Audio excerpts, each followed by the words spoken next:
CAPF AC 2022 का exam आपका over हो गया है। तो जैसे जैसे आपके क्वेश्चंस क्यूरी आते रहते हैं और जैसे जैसे आगे प्रोसेस चलता रहेगा, धीरे धीरे करके हम एक एक चीज को एक्सप्लेन करते जाएंगे। इस वीडियो में मैं स्मॉल इंट्रोडक्शन जो भी है कि कुछ क्वेश्चंस हैं कि रिजल्ट कब आएगा, DAF, PST, PET, MST, ये सब के बारे में हम डिस्कस करते हैं। तो सबसे पहला क्वेश्चन ये बहुत सारे कैंडिडेट का कि रिजल्ट कब आएगा। तो नॉर्मल आप ये देखो कि अभी का जो ट्रेंड है, अब कोई भी चीज का आप सर्टेनिटी से नहीं कर सकते हो ना। जो कुछ आप देख रहे हो, जो चीजें आप देख रहे हो, तो हम कपल ऑफ ईयर्स से देख रहे हैं कि ये नॉर्मली इन जनरल ये आपका जो है 2 मंथ्स के आसपास में आपको रिजल्ट आ जाता है। टू टू एंड से 2.5 मंथ के बीच में। अब जब उस टाइम मैं जब जिस समय मैं एग्जाम दे रहा था, तो उस टाइम नॉर्मली है इवन 6 मंथ लगाते थे, 5 मंथ लगाते थे वो रिजल्ट देने में।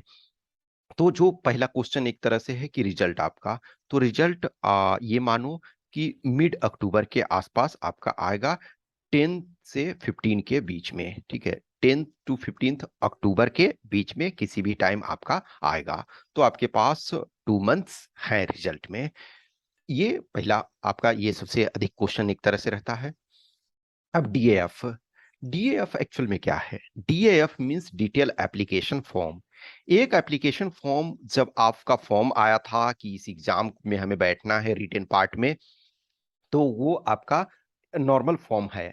वो नॉर्मल फॉर्म में क्या है, बेसिक इंफॉर्मेशन आपसे लिए जाते हैं। लेकिन ये वाला सो आपका DAF होता है, डिटेल एप्लीकेशन फॉर्म के टाइम में आपके उस समय देखो एजुकेशनल क्वालिफिकेशन उन्होंने जस्ट ये कि हाँ ग्रेजुएट आप हो, लेकिन डिटेल वो नहीं मांगा कि हाँ ग्रेजुएट हो तो प्रेजेंट करो प्रूफ। जैसे आप मान लिया जाए रिजर्व कैटेगरी में हो, तो रिजर्व कैटेगरी का उसका डेट आप सर्टिफिकेट का लिखो, या जो उस समय सर्टिफिकेट तो नहीं मांगा गया। लेकिन अब जो है वो आपको DAF में डिटेल एप्लीकेशन फॉर्म में आपको सारे चीजें डॉक्यूमेंट मांगा जाएगा। DAF जब आपका रिजल्ट आ जाता है, तो समटाइम उसके 5 डेज बाद, समटाइम 10 डेज बाद, 15 डेज बाद, तो ये जब आपका रिजल्ट आएगा, तो अप्रोक्स मान के चलो 10 डेज में आपको DAF मिल जाएगा, डिटेल एप्लीकेशन फॉर्म मिलने का। और उसमें 7 to 10 डेज आपका विंडो होता है कि इस डेट में भर लो। 7 दिन 10 दिन तो क्या है, आपको 10 दिन तो नहीं लगेगा ना। हाँ, अब ये होता है कुछ कैंडिडेट का ना कि सपोज मेरी डिग्री नहीं आई है अभी तक, जो भी, तो आपके पास यदि पासिंग प्रूफ है कि हाँ हम पास हो चुके हैं, तो आप एक प्रोविजनल ले लो अपने कॉलेज से, अपने यूनिवर्सिटी से, जो इंस्टीट्यूशन जो भी है, कि हाँ ये candidate x candidate has passed every time. जो होते हैं कि कुछ ऐसे एस्पिरेंट्स इस एग्जाम को क्वालिफाई रिटेन करते हैं जिनका डिग्री कंप्लीट नहीं होता है, तो आप पासिंग प्रूफ नहीं देते हो, तो इसका मतलब आपका कैंडिडेचर रिजेक्ट होता है। इसका मतलब ये नहीं है कि वो कैंडिडेट का बहुत प्रॉब्लम हो गया, नहीं, एटलीस्ट वो कैंडिडेट अभी अपियरिंग में था और डिग्री उसकी कंप्लीट ना हुई, फिर भी रिटेन क्वालिफाई कर रहा है, that's mean the person has potential. Next year उसका यदि इसी मोमेंटम से लगा रहा, तो वो नेक्स्ट ईयर बहुत अच्छा कर सकता है। तो ऐसे कैंडिडेट होते हैं। तो DAF में आपको सारी चीजों को भरना पड़ता है। तो DAF वगैरह जो रियल स्टूडेंट्स के DAF से मैं आपको एक्सप्लेन करूंगा, ये कमिंग डेज में ये सारी चीजें मैं एक एक करके एक्सप्लेन करूंगा। अब जो है PST, PET, MST ये कब होगा? तो PST, PET, MST जो है वो आपका जब DAF एक बार फिल कर दिए, तो अब उस DAF के आधार पे चीजें, अब कुछ कैंडिडेट, कितने लोग, कुछ लोग हैं कि सपोज जिनका एजुकेशनल क्वालिफिकेशन कंप्लीट नहीं हुआ है, कुछ का और प्रॉब्लम है, कुछ का और कहीं हो सकता है सिलेक्शन हो जाए, कुछ ऐसे, तो कुछ लोग हैं DAF नहीं भी भरेंगे। तो फाइनली जब DAF जो भी भरते हो, तो वो आप UPSC के वेबसाइट पे भरते हो, तो वो आपका फिर जो नोडल एक फोर्स होता है हर बार, तो वो नोडल फोर्स के पास फिर सारे इंफॉर्मेशन जाते हैं कि हाँ ये इतने कैंडिडेट्स हैं, इतने इन्होंने रिटन क्वालिफाई किया है, अब फिजिकल और मेडिकल कराने की जिम्मेदारी आपकी है। तो वो सारे चीजों में टाइम लगता है कि UPSC ने भेजा उसको, फिर वो अपना लिस्ट बनाएंगे कि हाँ इस डेट को इतने कैंडिडेट को यहाँ होना है, क्योंकि सब कैंडिडेट ने अलग अलग इंडिया के डिफरेंट पार्ट्स में एग्जाम दिया है। तो कोशिश किया जाता है ना कि जो जिस क्षेत्र में है, तो उनको आसपास में एकोमोडेट किया जाए। अब रिटेन का सेंटर तो आपके बहुत सारे शहर में होते हैं, लेकिन फिजिकल मेडिकल के सेंटर हर जगह नहीं होते हैं, जनरली 6 से 8 जगह पे होते हैं। अब एक तो दिल्ली है, दिल्ली में होता ही है, फिर मान के चलो कुछ जालंधर में होता है, पुणे में सपोज हो रहा है, और कहीं गुवाहाटी में हो रहा है। तो डिफरेंट जगह पे आपका उस अनुसार होता है जो अवेलेबिलिटी फैसिलिटी। समटाइम दिल्ली में ही दो दो जगह होता है, दो दो तीन तीन जगह इनफैक्ट होता है। ठीक है, तो आप जहां भी आपको मिलेगा वहां। तो नॉर्मली अब पीएसटी पीईटी एमएसटी ये कब होगा? तो ये नॉर्मली जब डीएएफ फिल करने का, सपोज करो कि रिजल्ट आपका 13 अक्टूबर को आ रहा है, मान के चलो 13 अक्टूबर को आया, सपोज 20 अक्टूबर से लेकर के 29 अक्टूबर तक आपको ये डीएफ भरने का मौका दिया। अब डीएफ जब भरने का मौका दिया तो उसके बाद फिर सारा प्रोसेस करते गए। तो फिर ये भी है, जब से वो फिजिकल और मेडिकल करवाएंगे तो नॉर्मली आपका 15 डेज टाइम देते हैं। 15 डेज पहले आपको मेल आ जाएगा, आपको जो जो नोडल फोर्स है उसके वेबसाइट पे भी अपडेट आ जाएगा। और रेगुलर रूप से हम बीच बीच में अपडेट भी आपको करते रहेंगे। बहुत सारे पिछले बार कैंडिडेट मिस हुए, कुछ जो मिस कर गए उसमें से उनके पास अच्छा चांस था ना, लेकिन कुछ कैंडिडेट ने फॉर्चुनेटली देखा, एक दो चार कैंडिडेट थे, बोले सर थैंक्स गॉड कि आपने वीडियो बनाया सर, मैंने देखा और फिर मेरा किसी ढंग से कुछ का डेट पार कर गया था। लेकिन डेट पार करने के बावजूद भी अभी यदि फिजिकल चल रहा है तो आपको लास्ट डे में एकोमोडेट कर देते हैं। तो वो रेगुलर बेसिस पे हम ये करते रहेंगे। तो फिर आपका सपोज 15 डेज पहले आपको 2 वीक्स पहले आपको इन्फॉर्म करते हैं।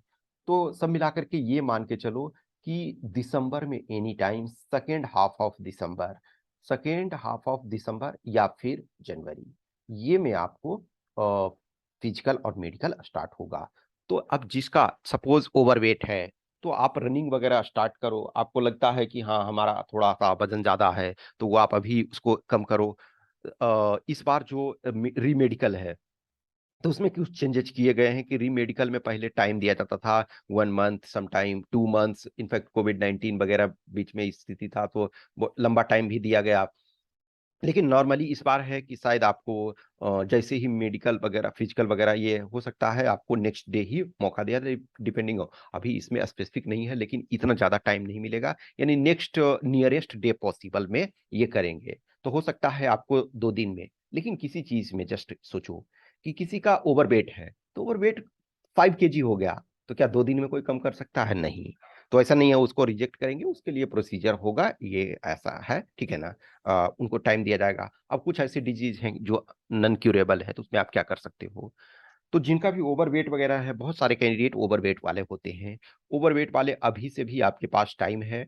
अभी आपका अगस्त चल रहा है, 4 मंथ प्लस आपके पास है, तो 4 मंथ में है आप रेगुलर रूप से रनिंग वगैरह स्टार्ट कर दो। जिनको भी लगता है कि हम एटलीस्ट बॉर्डर पे भी हैं, हम क्वालिफाई कर सकते हैं, नहीं कर सकते हैं, तो ऐसा नहीं है कि आप दिन रात उसी में लगे रहो। हाँ, आप आधे घंटे करो डेली, 1 घंटे करो, सुबह में समय मिलता है सुबह में करो, शाम में समय मिलता है शाम में करो, जिस भी टाइम टाइम मिलता है रनिंग करो। रनिंग एक तो आपका 2 इवेंट है रनिंग का ही। फिर लॉन्ग जंप में बहुत सारे कैंडिडेट सही से नहीं कर पाते हैं और डिस्क्वालीफाई इवन इफ 3 अटेम्प्ट दिया जाता है। इसका कारण क्या ना, रनिंग जो अच्छा कर रहा है वो लॉन्ग जंप भी अच्छा करेगा। तो आप ये ध्यान रखो कि रनिंग करोगे तो आपके सारे इवेंट्स हो जाएंगे। तो रनिंग वगैरह रेगुलर रूप से करते रहो, इसमें आपका फिटनेस भी रहेगा, आपका स्टेमिना भी आएगा। एक्चुअल में देखा जाए ना तो फिजिकल उस लेवल का टफ नहीं है, यदि आप मेंटली अलर्ट हो कि हाँ हमें करना है। लेकिन ओवरवेट हो तो उसमें आपका फायदा होगा, जितना रनिंग करोगे उतना फायदा है। डिपेंडिंग ऑन, जैसे किसी का 2 3 4 kg 5 kg तक है तो कोई दिक्कत नहीं है, नॉर्मल करते रहो। 2 kg 1 kg तो अलाउ ही होता है सपोज। अब लेकिन जिनका 5+ kg है तो उनको, किसी का 20 kg एक्स्ट्रा है, ऐसे बहुत सारे कैंडिडेट होते हैं जिनका 20 kg एक्स्ट्रा है, 15 kg एक्स्ट्रा है, तो उनको बहुत ज्यादा रनिंग करने की जरूरत है। रनिंग करो, साइकिलिंग करो, स्विमिंग करो, जो हो सकता है जो आपके पास। तो वैसे जो दो है वो ज्यादा बेटर है, रनिंग प्रॉपर और स्विमिंग। स्विमिंग भी आपके पास यदि अपॉर्चुनिटी, अब स्विमिंग सबके पास अपॉर्चुनिटी नहीं होता, रनिंग का तो अपॉर्चुनिटी सबके पास नहीं कुछ है। तो रोड पर भी आप दौड़ते रहो, प्ले ग्राउंड नहीं है, ग्राउंड नहीं है, तो आप रनिंग ये करो, ठीक है।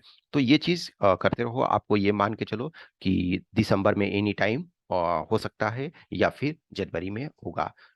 और रेगुलर रूप से कहीं ना कहीं, ये मैं नहीं कहूंगा कि मेरे साथ ही जुड़े रहो, किसी के साथ भी आप जुड़े रहो जिसको भी आपको लगता है, ताकि आपको पता चले 21 में बहुत सारे कैंडिडेट मिस कर गए, वो अपना फिजिकल मेडिकल, आपके साथ ये ना होना चाहिए। जब आप रिटेन क्वालिफाई कर गए हो, कुछ ऐसे लोग होंगे ना कि जिनका एक्सीलेंट मार्क्स होगा लेकिन वो मिस कर गए, तो आप क्या कर सकते हो। और बहुत ऐसे कैंडिडेट होते हैं कि फिजिकल में गड़बड़ हो जाते हैं, लॉन्ग जंप नहीं कर पाते हैं, तो ये आपके साथ ना होना चाहिए। यदि आप प्री डिटरमिन्ड हो कि हमें जाना है, आपने एग्जाम दिया अच्छे तरीके से, तो इसको करते रहो। जैसे जैसे टाइम आता है, धीरे धीरे करके हम एक एक चीज पे इंडिविजुअली डिटेल में डिस्कस करेंगे। कुछ भी क्वेश्चंस क्यूरी रहता है तो आप हमें मैसेज कर सकते हो, आइदर आप कमेंट बॉक्स में कमेंट करो, या फिर हमें इस व्हाट्सएप नंबर 8527146498, या फिर टेलीग्राम नंबर 7404909669 पे।